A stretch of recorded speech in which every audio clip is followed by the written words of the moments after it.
Hello guys, स्वागत है आपका हमारे चैनल पाविश व्लॉग्स में।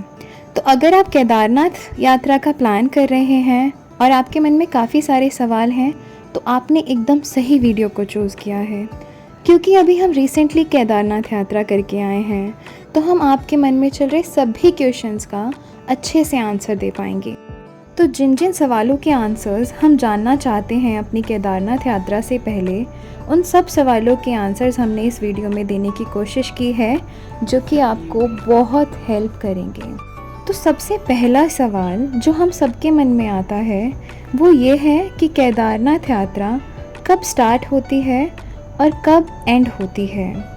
उसके बाद जो दूसरा सवाल आता है वो होता है कि हम कब जाएं, which month is best to visit Kedarnath.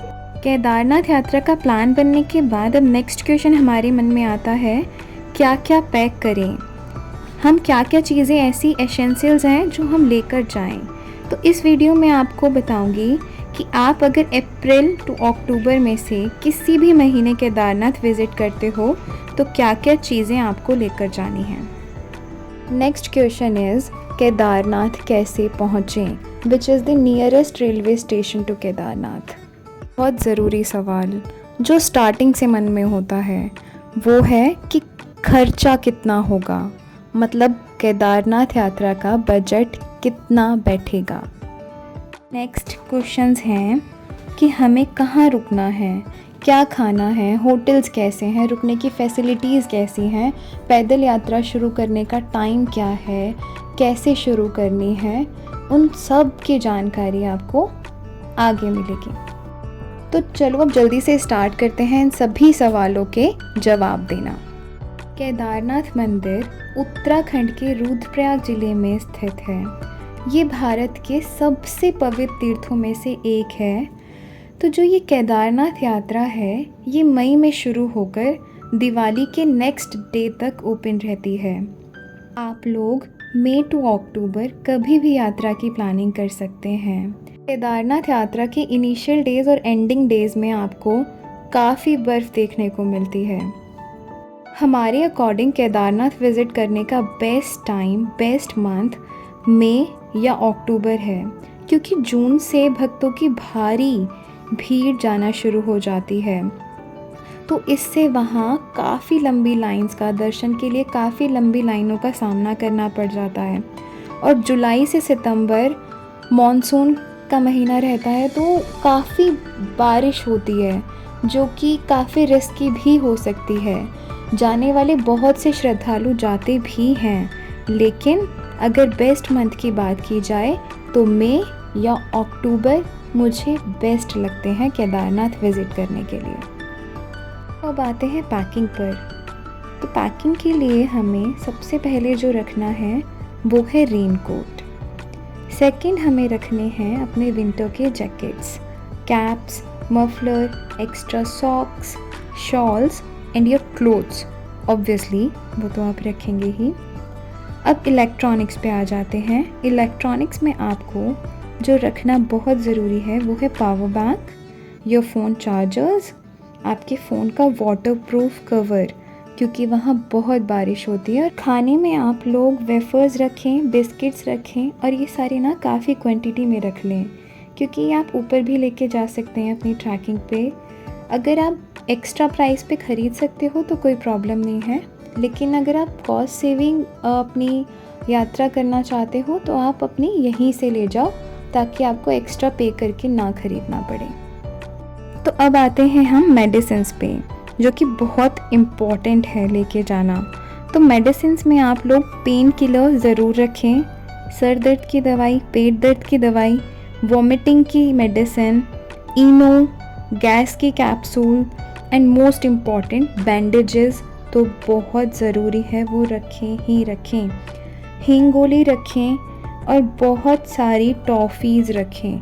Toffees लेके जाना मत भूलें, क्योंकि ये आपको हाइड्रेटेड रखती हैं और यात्रा करना बहुत इजी हो जाता है। टॉफ़ी के साथ साथ टॉफ़ी खाते जाओ, चलते जाओ।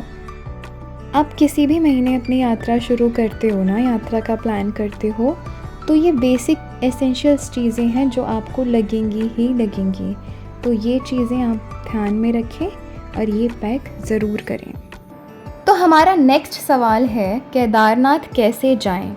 बाबा केदारनाथ के दर्शन के लिए भारत के कोने कोने से श्रद्धालु आते हैं। तो आप भी अगर किसी भी स्टेट में रहते हो और दर्शन के लिए आना चाहते हो तो सबसे पहले आपको हरिद्वार या ऋषिकेश आना होगा। आप बस या ट्रेन के माध्यम से यहाँ आ सकते हो। नियरेस्ट रेलवे स्टेशन की बात की जाए तो Rishikesh is the nearest railway station to Kedarnath. आपको हरिद्वार और ऋषिकेश से सोनप्रयाग के लिए बसेस मिल जाती हैं। सुबह 5 बजे से बस लगना शुरू हो जाती है और आपको 12-1 बजे तक दिन के बसेस मिल जाती हैं। कंपेयर किया जाए ऋषिकेश और हरिद्वार से बस लेने में तो मैं आपको सजेस्ट करूंगी कि आप ऋषिकेश से बस लें। ऋषिकेश टू सोनप्रयाग के बस के चार्जेस हैं 500 रुपीज़ पर पर्सन, और कंपैरिजन विद हरिद्वार ऋषिकेश में ज़्यादा बसेस चलती हैं। अगर हरिद्वार में 10 बसें चलती हैं तो ऋषिकेश में 100 बसें चलती हैं, 10 गुना हरिद्वार का। आप लोग ट्राई करें कि आप मॉर्निंग में ही बस ले लें ताकि आप टाइमली सोनप्रयाग पहुंच सकें। ऋषिकेश से सोनप्रयाग जाने में लगभग 11 से 12 घंटे का समय लगता है। सोनप्रयाग पहुंचने के बाद आप लोग वहां स्टे कर सकते हो। अगर आप लोग चाहो तो गौरीकुंड भी जाकर स्टे कर सकते हैं। सोनप्रयाग से गौरीकुंड की दूरी 5 किलोमीटर की है। अगर आप लोग अपने व्हीकल से आते हैं तो आप लोगों को सोनप्रयाग की सीतापुर पार्किंग पर ही अपनी गाड़ी पार्क करनी पड़ेगी। सोनप्रयाग से आगे अपने व्हीकल ले जाना अलाउड नहीं है। सोनप्रयाग से गौरीकुंड आपको वहाँ की लोकल टैक्सीज़ में जाना पड़ता है, जिसका चार्ज 50 रुपये पर पर्सन के हिसाब से वो लोग लेते हैं। अगर बात करें स्टे की तो आप लोगों के पास काफ़ी सारे ऑप्शंस हैं। आप लोगों को होटल्स में रूम मिल जाएंगे। गवर्नमेंट साइट पर जाकर आप GMVN के रूम्स बुक कर सकते हो, और यहाँ काफ़ी सारे डॉर्मेट्रीज हॉल बने हुए हैं जिनका प्राइस 350 to 400 पर पर्सन के हिसाब से ये लोग चार्ज करते हैं। इसमें आपको रजाई गद्दे सब साथ में मिलते हैं, लेकिन वॉशरूम्स अटैच नहीं होते। अगर आप लोग सोनप्रयाग में स्टे करते हो तो जल्दी से जल्दी उठकर आपको गौरीकुंड जाने वाली टैक्सी की लाइन में लग जाना है और गौरीकुंड पहुंचना है। गौरीकुंड पहुंचने के बाद आपको वहां एक गर्म कुंड मिलेगा जहां नेचुरल गर्म पानी आता है। वहाँ उस गर्म कुंड में नहाकर आप अपनी ट्रैकिंग शुरू कर सकते हो, और ट्राई करें कि ट्रैकिंग आप सुबह अर्ली इन द मॉर्निंग ही शुरू कर दें। ट्रैकिंग टाइम से शुरू करने के बहुत सारे फ़ायदे हैं। अगर आप लोग 6 इन द मॉर्निंग अपनी ट्रैकिंग स्टार्ट कर देते हैं तो आपको रास्ते में पड़ रहे हर एक नज़ारे को देखने का, अच्छे से एंजॉय करने का पूरा टाइम मिलेगा, और आप टाइमली केदारनाथ टेम्पल भी पहुंच जाएंगे। केदारनाथ यात्रा का सफ़र स्टार्टिंग से ही बहुत खूबसूरत रहता है। जितना आप चढ़ाई करके थक जाते हो उतना ही एंजॉय भी करते हो। रास्ते में बहुत प्यारे प्यारे झरने पड़ते हैं, वाटरफॉल्स दिखते हैं। केदारनाथ ट्रैकिंग से रिलेटेड कुछ फैक्ट्स हैं जो बताने बहुत इम्पॉर्टेंट हैं। तो नंबर 1 कि आप शूज़ के बिना ट्रैकिंग बिल्कुल भी ना करें, ना ही सोचें, क्योंकि रास्ता बहुत स्लिपरी है और बारिश कभी भी हो जाती है, और उस ही रास्ते पे खच्चर घोड़े सब चलते हैं, तो वो रास्ता काफ़ी ज़्यादा स्लिपरी है। सेकंड, आप वाटर बॉटल्स अपने पास ज़रूर रखें। रास्ते में आपको पीने के पानी की टैप्स मिल जाएंगी जिससे आप उन्हें भर सकते हैं। आपको जगह जगह वॉशरूम्स मिल जाएंगे, खाने पीने की शॉप्स मिल जाएंगी। आपको किसी भी चीज़ की दिक्कत नहीं होने वाली है ट्रैकिंग के दौरान। बहुत सारे शॉर्टकट्स भी हैं जो आप यूज़ कर सकते हो चढ़ाई करते हुए, लेकिन गलती से भी उतरते हुए शॉर्टकट्स का यूज़ ना करें, वो बहुत ख़तरनाक हो सकता है, क्योंकि वो तो बहुत ही ज़्यादा स्लिपरी है और एकदम ढलान पे हैं। अब बात करते हैं उन लोगों की जो पैदल यात्रा नहीं कर सकते। तो उन लोगों के लिए काफ़ी सारी फैसिलिटीज़ हैं, जैसे कि आप लोग घोड़े खच्चरों के थ्रू जा सकते हैं, पालकी की सुविधा है, और सबसे ज़्यादा जो अच्छी सुविधा मुझे लगती है वो है हेलीकॉप्टर की।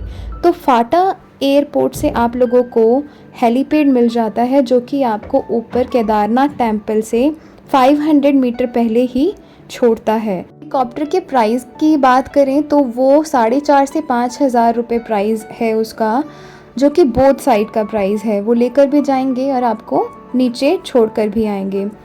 लेकिन अगर हम खच्चरों की बात करें तो उनका चार्ज जो है वो 3,000 पर पर्सन वन साइड का चार्ज है, और वो लोग आपको बेस कैंप पे ही उतार देते हैं। बेस कैंप 1.5 किलोमीटर पहले है केदारनाथ टेम्पल से।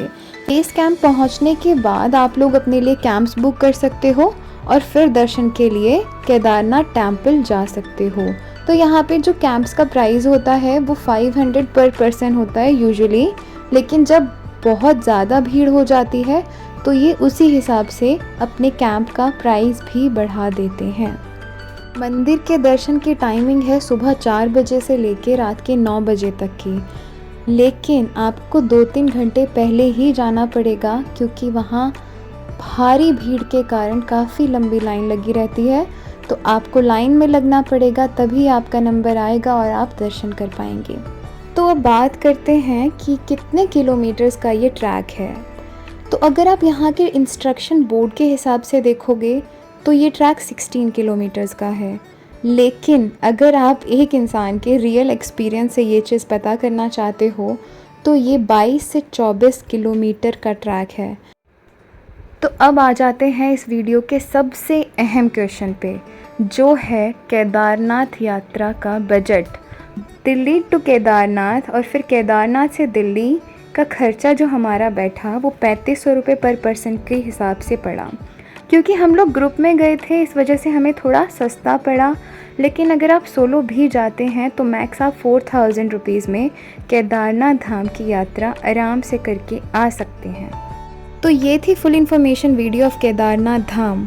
अगर अभी आपके मन में कोई सवाल रह गया है तो आप कमेंट करके ज़रूर पूछ सकते हैं, और आपको ये वीडियो अगर अच्छी लगी है तो आप सब्सक्राइब करें, लाइक करें एंड शेयर करें। हाय शंभू, जय शिव शंभू।